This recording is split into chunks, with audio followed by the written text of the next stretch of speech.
శ్రీరామకృష్ణాయతే నమః. మూడవ భాగంలో మనం శ్రీరామకృష్ణులు తమ పెద్దన్న గారైన రామ్ కుమార్ గారితో కలిసి కలకత్తా వెళ్ళడం వరకు చెప్పుకున్నాం. ఈ భాగంలో వారి ఆధ్యాత్మిక సాధనల గురించి తెలుసుకుందాం. ఆధ్యాత్మిక సాధనల గురించి భారతీయులకు ప్రత్యేకంగా పరిచయం అవసరం లేదు. వారి నిత్య జీవితంలో ఏదో ఒక రూపంలో సాధన చేస్తూనే ఉంటారు. ఈ భౌతిక ప్రపంచానికి అతీతమైన శక్తి ఒకటి ఉంది. ఆ శక్తిని దర్శించడానికి చేసే ప్రయత్నమే ఆధ్యాత్మిక సాధన. ఈ సాధనకు మన శాస్త్రాలు 2 మార్గాలను నిర్దేశిస్తున్నాయి. మొదటిది జ్ఞాన మార్గం, అంటే నేతి నేతి అని, ఇది కాదు అంటూ ఆ పరమ సత్యాన్ని తెలుసుకోవడం.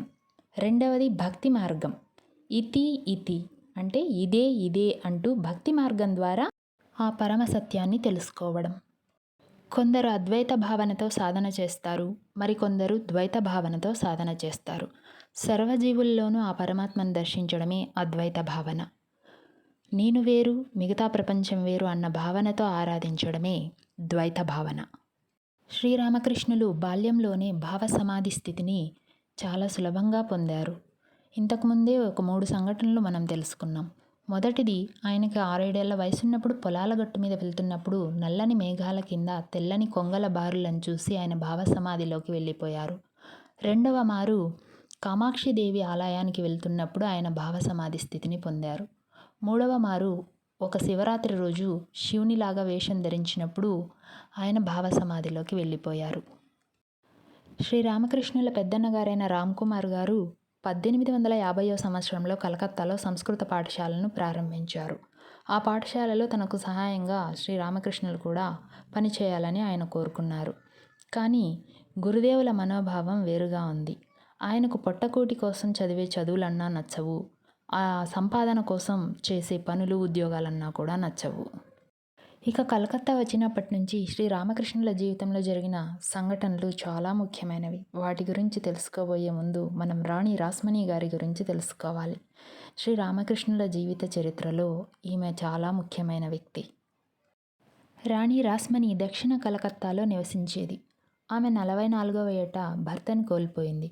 భర్త ద్వారా ఆమెకు అపారమైన సంపద లభించింది. ఆమె దాన ధర్మాలు చేసేది, పేదల పట్ల సానుభూతి చూపించేది. ఆమె చేసిన పుణ్యకార్యాల వల్ల ఆమెకు మంచి పేరు ప్రతిష్టలు లభించాయి. ఆమెకు 4 కుమార్తెలు. 4కి వివాహం చేసింది. ఆమె 3వ అల్లుడు మధుర్నాథ్ విశ్వాస్. 3వ కుమార్తె ఒక బిడ్డకు జన్మనిచ్చి మరణించడంతో 4వ కుమార్తెను అతనికిచ్చి వివాహం చేసింది. అతడు చాలా మంచి వ్యక్తి. రాణి రాస్మణి గొప్ప ధైర్య సాహసాలు కలిగిన మహిళ. జాన్ బజార్లో ఉన్న ఆమె ఇంటికి దగ్గరలో ఆంగ్లేయ సైనికుల శిబిరం ఒకటి ఉండేది. ఒకరోజు వాళ్ళు రాత్రి తప్పతాగి విచ్చలవిడిగా తిరుగుతూ కాపలా వాళ్ళని పక్కకు నెట్టేసి ఇంటిని కొల్లగొట్టాలని చూశారు. అప్పుడు ఇంట్లో మగవాళ్ళెవరూ లేరు. రాణి రాస్మణి స్వయంగా కత్తి పుచ్చుకొని వాళ్ళని తరిమేసింది. ఒకప్పుడు బ్రిటిష్ గవర్నమెంట్ గంగానదిలో చేపలు పట్టే బెస్తవాళ్ల మీద ఎక్కువ పన్ను విధించింది. ఆ పన్ను కట్టలేక వాళ్ళు రాణితో తమ బాధ చెప్పుకున్నారు. అప్పుడు రాణి పెద్ద మొత్తంలో డబ్బు చెల్లించి బ్రిటిష్ గవర్నమెంట్ నుండి గంగానదిలో చేపలు పట్టే హక్కును పొందింది. తర్వాత తను కొన్న చేపలు పట్టే నదీ స్థలంలో గొలుసులు కట్టించింది. ఆ గొలుసులు బ్రిటిష్ వాళ్ళ పడవల రాకపోకలకు ఆటంకంగా మారాయి. వాటిని తొలగించమని వారు అన్నప్పుడు, నేను చాలా డబ్బు పెట్టి ఆ స్థలాన్ని కొన్నాను, మీ పడవలు వస్తే అక్కడున్న చేపలు చెదిరిపోయి నా వ్యాపారం దెబ్బతింటుంది, మీరు కానీ వాటిని తొలగించడానికి ప్రయత్నిస్తే మీ ప్రభుత్వం మీద దావా వేస్తాను అని గట్టిగా హెచ్చరించింది. కానీ మీరు బెస్తవాళ్ల మీద వేసిన పన్నును రద్దు చేస్తే అప్పుడు గొలుసులు తొలగిస్తానని చెప్పింది. పేదల మీద ఆమెకున్న సానుభూతికి ఈ సంఘటన ఒక నిదర్శనం. చాలా కాలం క్రిందట ఆమె కాశీకి వెళ్ళాలనుకుంది. కానీ హఠాత్తుగా భర్త మరణించడంతో ఆ ప్రయాణం ఆగిపోయింది. తర్వాత తన అల్లుడైన మధుర్నాథ్ విశ్వాస్తో ఆ విషయం చెప్పగా అతను ప్రయాణానికి అన్ని ఏర్పాట్లు చేశాడు. వెళ్ళడానికి సిద్ధమైన ముందు రోజు రాత్రి రాణి రాస్మణి కలలో కాళీమాత కనిపించి, నువ్వు కాశీకి రానవసరం లేదు, ఇక్కడే గంగా నదీ తీరంలో నా శిలా విగ్రహాన్ని ప్రతిష్ఠించి ఆలయం నిర్మించు, నాకు నైవేద్యాలు ఏర్పాటు చేపించు అని చెప్పింది. దానితో ఎంతో సంతోషించిన రాణి రాస్మణి కాళికాలయ నిర్మాణం కోసం విశాలమైన స్థలాన్ని కొనుగోలు చేసింది. రాణి రాస్మణి ఎంతో భక్తితో కలకత్తా కాళీ దేవాలయాన్ని నిర్మించింది. నిర్విఘ్నంగా నైవేద్యాన్ని ఏర్పాటు చేయడం కోసం దేవాలయానికి ఆస్తుల్ని కూడా ఏర్పాటు చేసింది. అయితే ఆమె నిమ్నజాతికి చెందినది. ఆమెది కైవర్తక అగ్నికుల క్షత్రియ జాతి, అంటే బెస్త జాతికి చెందిన స్త్రీ. ఆమె ఏర్పాటు చేసిన నైవేద్యాలు స్వీకరించడానికి ఉన్నత కులస్తులు రారు, బ్రాహ్మణులెవరూ పూజలు చేయడానికి రారు అని భయపడసాగింది. ఆలయ నిర్మాణం, ప్రతిష్టాపన ఎలా జరిపించాలో శాస్త్రాభిప్రాయం తెలుసుకోవడం కోసం ఆమె అనేక మంది పండితుల్ని సంప్రదించింది. అప్పుడు రామ్కుమార్ గారి నుండి ఒక లిఖితపూర్వక అభిప్రాయం వచ్చింది. ఆలయం నిర్మించడానికి ముందు ఆలయ సంపదనంతా రాణి ఒక బ్రాహ్మణుడికి దానం చేయాలి. అప్పుడు బ్రాహ్మణుడు ఆలయంలో దేవుని ప్రతిష్ఠించి నైవేద్యాన్ని అర్పించే వ్యవస్థను ఏర్పాటు చేయవచ్చు. అలాగైతే శాస్త్రాన్ని పాటించినట్లు అవుతుంది. ఈ సంఘటనతో రాణిగారి దృష్టి రామ్కుమార్ వైపుగా మళ్ళింది. ఆయనను పూజా బాధ్యత వహించమని రాణి కోరింది. ఆ విధంగా అన్నగారితో కలిసి శ్రీరామకృష్ణులు కలకత్తా కాళీ ఆలయం చేరారు.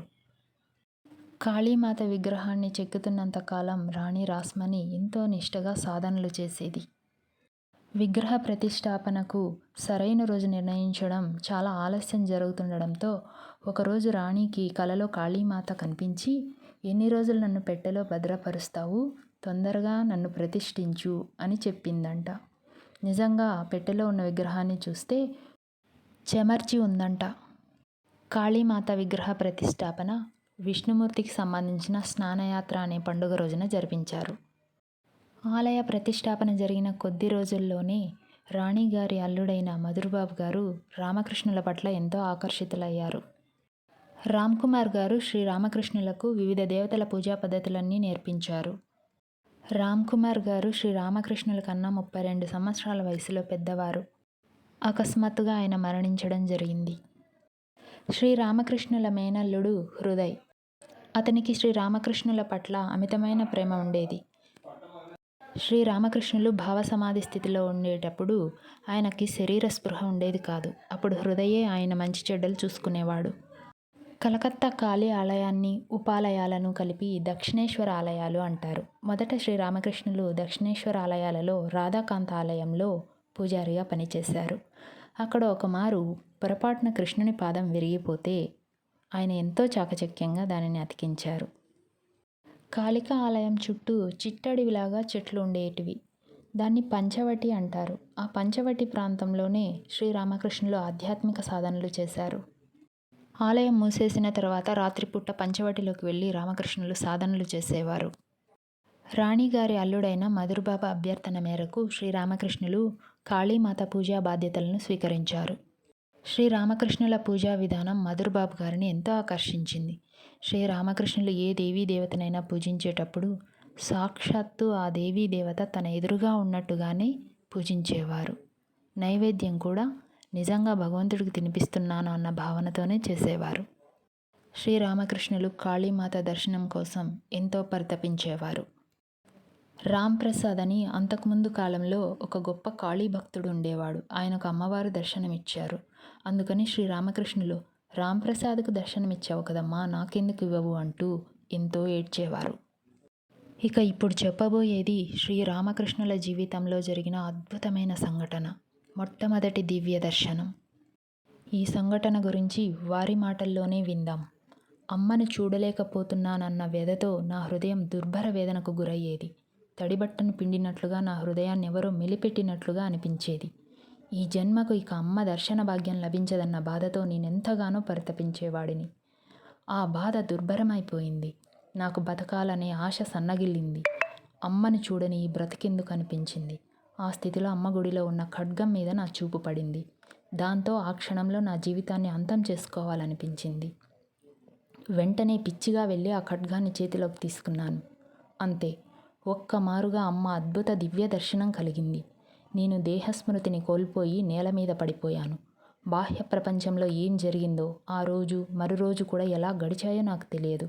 కానీ అంతరంగంలో మాత్రం అంతకుముందు ఎన్నడూ అనుభవించని దివ్యానంద ప్రవాహంలో జగన్మాత సాక్షాత్కారాన్ని అనుభవిస్తూ ఉండిపోయాను. శ్రీరామకృష్ణుల మాదిరిగా మనసు నిండా ఆ భగవంతుణ్ణి పరిపూర్ణంగా నింపుకుంటే అలాంటి దర్శనం మనము పొందొచ్చునేమో కదా. తరువాతి కథను వచ్చే భాగంలో తెలుసుకుందాం. నమస్తే.